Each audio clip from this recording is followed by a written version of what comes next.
चुनाव में बीजेपी को हार क्या मिली, उसके शीर्ष नेताओं पर चारों ओर से तीखे तीर चलने शुरू हो गए हैं। बीजेपी के विरोधी नेता बीजेपी के अंत की भविष्यवाणियां करने लगे हैं। करारी शिकस्त के बाद यूपी से लेकर बंगाल तक विपक्षी पार्टियां बीजेपी पर तंज कस रही हैं।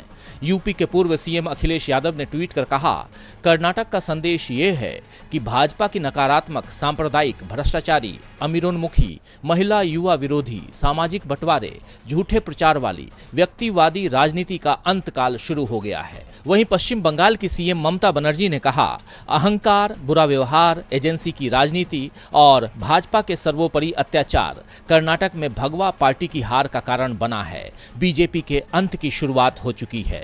वहीं बीजेपी की ओर झुकाव वाले बीजू जनता दल के मुखिया और ओडिशा के सीएम नवीन पटनायक ने भी बीजेपी पर तंज कसा है।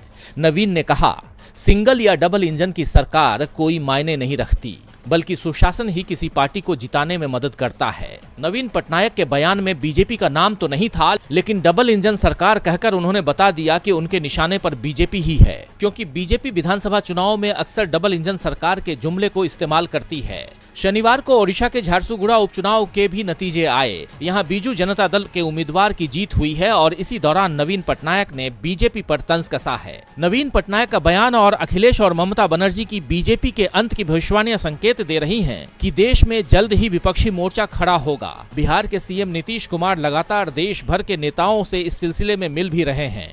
हाल ही में उन्होंने नवीन पटनायक से भी मुलाकात की थी।